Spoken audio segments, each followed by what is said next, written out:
छाया रहती है, जब तक संस्कार रहते हैं। माता पिता छोड़ देते हैं तो व्यक्ति स्वतंत्र होता है। इसी प्रकार हमारे ऊपर भी धर्म क्या है? धर्म हमारी माँ है और गौ हमारी, धर्म हमारा पिता है, गौ हमारी माँ है। आज दोनों के ऊपर आपत्ति आई हुई है और ये दोनों अगर हमें छोड़ देंगे तो हम स्वतंत्र हो जाएंगे। माता पिता बच्चे को छोड़ देते हैं, नजर नहीं रखते, तो बच्चा स्वतंत्र हो जाता है और स्वतंत्र होकर के, निर्भय होकर के कर्म करने लगता है, मनमानी करने लगता है। ये मन क्या करता है? ये मनमानी करता है। तो जिसे छोड़ दिया हो माता पिता ने, अब तो धुंधकारी मनमानी करने लगा, वेश्याओं के साथ गमन करने लगा। पहले चोरी छिपे करता था, अब लोगों की नजरों के सामने करने लगा। माता कौन है? माता गाय है, माता तुलसी है, माता लक्ष्मी है, माता दुर्गा है। माता के इतने रूप क्यों हैं? क्योंकि माता वक्त वक्त पर माता उतनी कठिन बनना पड़ता है। माँ को वक्त वक्त पर माता को सरल बनना पड़ता है। समय समय पर अपने रूप का परिवर्तन करती है, ये माँ है। पृथ्वी भी माँ है। धैर्यम यधार्यते पृथ्वीम। जो संसार में अचल अगर कोई है तो पृथ्वी है, वो माँ है। अब तो धुंधकारी ने अत्याचार अनाचार की सीमाएं लांघ दी, वेश्याओं का गमन करता। अब तो चोरी भी करने लगा, राजा का धन चुरा कर लाया। 5 वेश्याओं का गमन करता था। वो 5 वेश्याएं कोई और नहीं है। ध्यान से सुन लो, ये कथा हमें जो सुनाई जा रही है ये धुंधकारी की कथा नहीं है। नहीं तो कथा सुनकर बड़े आनंदित हो कि धुंधकारी की कथा अच्छी थी। ये हमारी स्वयं की कथा है। धुंधकारी का पुत्र आने हमारा मन। धुंधकारी कौन है? हमारा मन है। वो मन में 5 प्रकार की वासनाएं, 5 वेश्याओं से गमन करता था। हमारे मन में भी 5 प्रकार के दोष लगते हैं। शब्द के दोष, स्पर्श के दोष, गंध के दोष, रस के दोष, 5 प्रकार के दोष लगते हैं। और 5 प्रकार की इंद्रियों का, ये शरीर कोई और नहीं है। ये शरीर, ये रथ है। ये आत्मदेव का अर्थ होता है हमारी आत्मा। इस शरीर को कौन चला रहा है? इस शरीर को चला रहा है हमारी आत्मा, हृदय हमारा।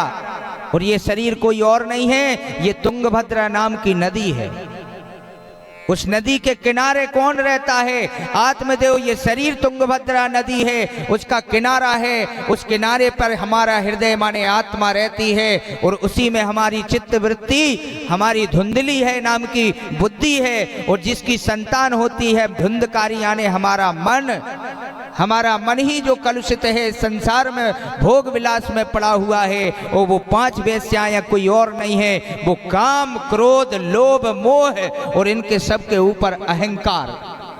ये 5 इंद्रियां ही कामनाओं को पैदा करती हैं। मुझे ये मिल जाए, मुझे संपत्ति मिल जाए, जायदाद मिल जाए, मैं भोग कर लूं, मैं उपभोग कर लूं।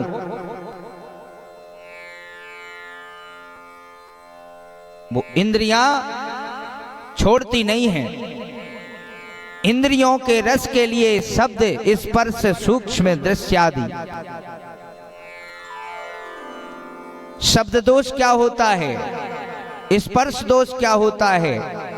गंध दोष, रस दोष। और सबसे बड़ा दोष रूप का दोष। रूप, रस, गंध, स्पर्श और रसना कहते हैं हमारी जिह्वा को। अच्छी कथा चल रही हो और कहीं कथा में गुरुजी अच्छी व्यंजन की बात कर दें, चर्चा कर दें अभी भोजनों की, तो मुंह में पानी आना प्रारंभ हो जाता है। क्यों? क्योंकि हम उसके अभिभूत हैं, उसके दास हैं। उसकी दासता हमने स्वीकार करी है। अब भी प्यास लग जाए तो कथा में मन नहीं लगेगा। जिसने इंद्रियों का संयमन कर लिया हो तो ये 5 इंद्रियां उसके शरीर में व्याप्त नहीं होती। भूख नहीं लग सकती आपको कभी, प्यास नहीं लग सकती आपको कभी, कामनाएं नहीं उठेंगी, इच्छाएं नहीं उठेंगी, उत्कंठाएं नहीं आएंगी, श्रृंगार करने का रूप बनाने का भाव नहीं आएगा। जो भगवान की सेवा करते हैं, जो भगवान का भजन करते हैं, वो श्रृंगार नहीं करते, वो रूप को नहीं निहारते, क्योंकि ये रूप नाशवान है, ये कलेवर है, इसे छोड़ के जाना है, ये इसी संसार में छूट जाएगा। कुछ दिन के लिए रूप रंग रस होता है, गंध होता है, कुछ समय तक जिह्वा भोजन का स्वाद लेती है। वही भोजन एक समय अच्छा लगता है और वही भोजन जब एक समय ऐसा आता है वृद्धावस्था कि वो उस भोजन को कर लो तो विषाक्त बन जाता है, शरीर में रोग पैदा कर देता है।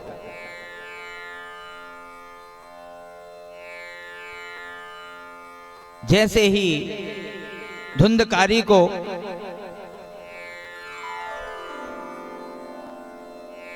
उन वेश्याओं ने ऐसा जकड़ लिया कि जो आज्ञा देती वो काम करना पड़ता था। हमेशा ध्यान रखो, ये इंद्रियां हमें पकड़ लेंगी।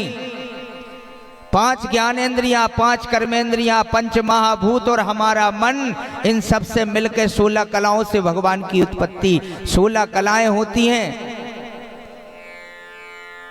उसमें आखिरी में क्या कहा है? मन। तो सबसे ज्यादा मन को ही क्यों समझाया जाता है? क्योंकि सबसे ज्यादा चंचलता अगर किसी में है तो वो मन में है। अब भी कथा में 1 मिनट के लाने थोड़ी सी चाबी की आवाज बज जाए, जेब में चाबी रखी हो या पास में चाबी अगर थोड़ी सी आवाज कर देगी तो घर की याद आ जाएगी। तो घर कौन पहुंचेगा? शरीर तो यहीं बैठा है, लेकिन मन तत्क्षण बिल्कुल घर पहुंच जाएगा। ये मन की गति बहुत तीव्र है, कोई पार नहीं पा सकता मन की गति का। जैसे ही जो है धुंधकारी को वो आज्ञा देती, जाओ चोरी करके लाओ, जाओ खाने के लिए लेके आओ, जाओ धन लूट करके लाओ, वैसे ही धुंधकारी करता। और एक दिन ये मन, एक दिन आपका ये मन, हमारा मन, ये धुंधकारी का कर्म उसे ले डूबा। उन्हीं वेश्याओं ने इसे पकड़ लिया और कहा कि सुनो, अब इसने इस बार राजा का धन चुराया है, राजा धन की खोज करते हुए आएगा और इसे तो पकड़ेगा ही पकड़ेगा, हमें भी पकड़ लेगा। इसलिए क्या किया जाए? कहा इसे खूब मारा जाए, पीटा जाए और इसे गड्ढे में गड़ा दिया जाए, जब तक इसे अन्न जल ना दिया जाए, जब तक इसका शरीर न सूख जाए। गड़ा दिया, मारा, पीटा, भोजन नहीं दिया, जल नहीं दिया, शरीर बिल्कुल निस्तेज हो गया। जब निस्तेज हो गया तो क्या किया? कुलांगारेण, अंगार लेकर के खोलते अंगार जो है उसके मुख में डाल दिए। इस तरह से उसकी मृत्यु हुई। तो ये मानव कथा हमें सारांश इतना सुनाती है कि मन के अनुसार अगर चलोगे, मन को अगर मैला कर लोगे तो ये मन का मैल हमें कुकर्म करने के लिए उद्यत करेगा। और इस मन को धोना है तो मन के धोने का साधन सिर्फ एक ही है, वो है भगवान का भजन करना, मन को जो है माया से हटाना।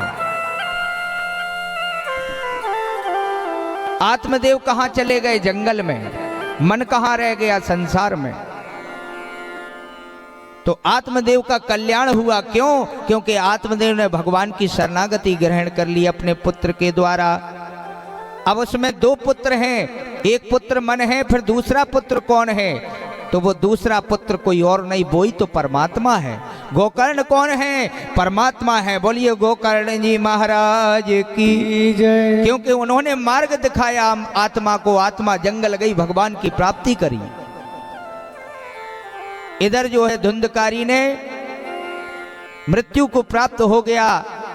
तीर्थों की यात्रा कर रहे थे उसी समय गोकर्ण जी महाराज गया तीर्थ में गए। गया तीर्थ में पता चला कि उनका भाई इस संसार में नहीं रहा, गोलोक संसार में नहीं रहा, वो जो है मृत्यु को प्राप्त हो गया।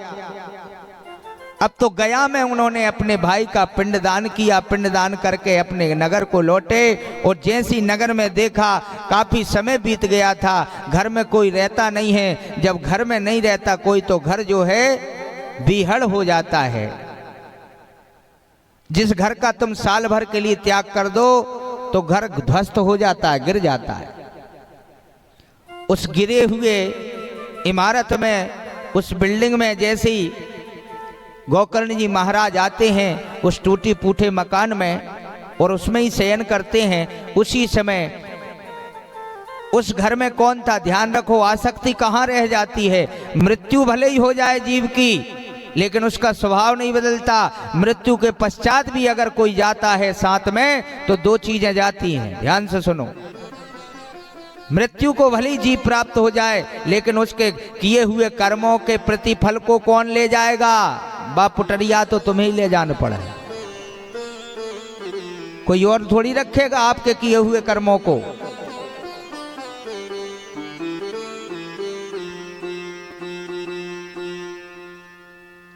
धुंधकारी की आसक्ति उस घर में लगी हुई थी। दूसरी चीज, अपने कर्मों का किया हुआ फल। हमारे कर्मों का फल क्या है? हमारे द्वारा किए हुए पुण्य और पाप। तो पुण्य और पाप की गठरी लेकर जाना पड़ता है। और दूसरी एक चीज जाती है, बड़े गौर से सुने। व्यक्ति मृत्यु को भी प्राप्त हो जाए लेकिन उसका स्वभाव नहीं बदलता, उसका स्वभाव हमेशा जाता है। स्वभाव साथ जाता है। जब उसका स्वभाव जब साथ जाता है तो उसका स्वभाव तो आसक्त था,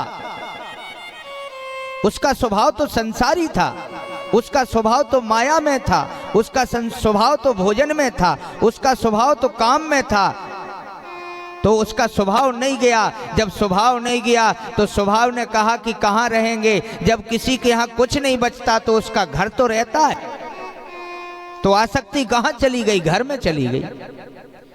भले ही घर खंडर हो गया लेकिन उस खंडर में भी उसे रहना पड़ा, वो आसक्ति उसे वहां रोके रही। तो ध्यान रखो, जन्म जन्म मुनि यतन कराही, जन्म जन्म मुनि यतन कराही, अंत राम कहे आवत नाही। जन्म जन्मांतर के पुण्योदय होते हैं, जन्म जन्मांतर के पुण्य संचित होते हैं। जब कोई सदगुरु मिलता है, कोई सन्मार्ग को दर्शाता है, तब जाकर के भगवान का नाम अंतिम क्षण में रहता है मुख पे। क्यों? क्योंकि उस समय हमारा स्वभाव बदल जाता है। हमें स्वभाव में परिवर्तन करना चाहिए। स्वभाव किससे आता है? मन से आता है। एक बुरी बुद्धि, एक अच्छी बुद्धि, एक चैतन्यता, एक अचैतन्यता। एक श्रद्धा है जिसके विपरीत है क्या? तीक्ष्णा। एक श्रद्धा होती है और एक इच्छा होती है। कौन सी?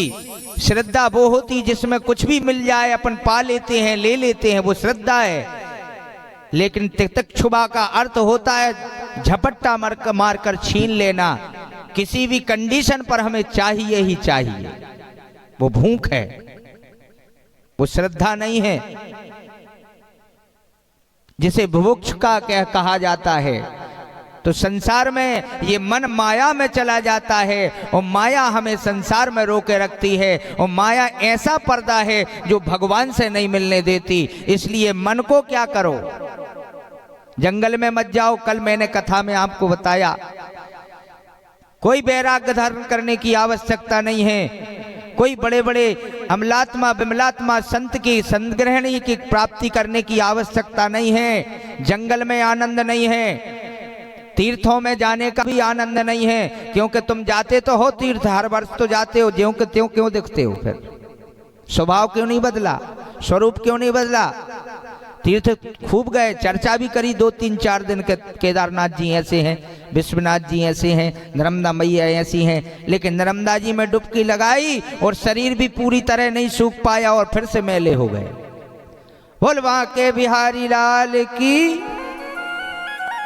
आसक्ति क्यों नहीं बदली? सब कुछ बदल गया, कलेवर क्यों नहीं बदला? क्योंकि आसक्ति कब बदलती है? जब 24 घंटे हमें भगवान का ध्यान हो। वो गोपिकाएं कहीं नहीं गई, न उनने घर छोड़ा, न परिवार छोड़ा, न पति छोड़ा, न कर्म छोड़ा। अब कोई ये कहे कि भगवान के पास रह करके भी वो सब कर्म करती थी, तो कर्म तो भगवान ने ही बनाया है। गृहीय सूत्र में लिखा हुआ है, ग्रस्त धर्मम विमुख्यते। गृहस्थी के धर्म को नहीं छोड़ सकते। सर्वान धर्मान प्रत्यक्षसा, जो सब धर्मों से ऊपर है, गृहस्थी का धर्म, जिसमें सब कुछ कर्म तो करते हो, सारे कर्मों को पूर्ण कर सकते हो। अगर तुमने इस पृथ्वी पर आकर के अपने कर्मों से पदच्युत होकर के चले गए तो भी तुम्हें भगवत प्राप्ति नहीं हो सकती। सारे कर्म अलग अलग हैं। साधु का धर्म अलग है, ब्राह्मण का धर्म अलग है, क्षत्रिय का धर्म अलग है, वैश्य का धर्म अलग है, शूद्र का धर्म अलग है, सब धर्मान। और भगवान ने लेकिन क्या कहा है? भगवान ने कहा है कि मार्ग किसी से भी जाओगे, लेकिन रास्ता भले ही कितने प्रकार के हों, लेकिन मंजिल तो एक भगवान ही है। सर्वधर्मान परित्यज्य, सारे धर्मों का त्याग कर दो। मामेकम शरणम ब्रज, अर्जुन से कहा सारे धर्मों का त्याग करके मेरी शरण में आ। लेकिन मेरी शरण कब मिलेगी? जब सम्यक ज्ञान होगा। सम्यक ज्ञान कब होता है? जब व्यक्ति की बुद्धि स्थिर हो जाए, अचल हो जाए कि जो सुन रहा हूं उसे मैं कर सकूंगा, इस पर चल सकूंगा। संकल्पित होना चाहिए व्यक्ति। भगवान क्या है? भगवान शिव संकल्प हैं। भगवान शिव जो सोचते थे वो ही करते थे। एक क्षण के लिए भी अगर भगवान शिव जी नेत्र बंद कर लेते थे तो 87,000 वर्ष तक नेत्र नहीं खोलते थे। एक क्षण की तपस्या में 87,000 वर्ष तक। तो संकल्प का रूप अगर कोई है तो वो शिव हैं।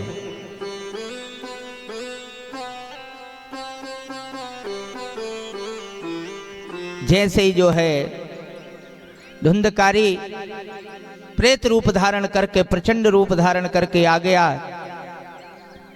गौकर्ण जी ने पूछा तुम कौन हो? सबसे पहले कहा कि हे भाई, आप मुझे पहचान नहीं रहे हो, मैं तुम्हारा भ्राता हूं, तुम्हारा भाई हूं। अहम धुंधकारीति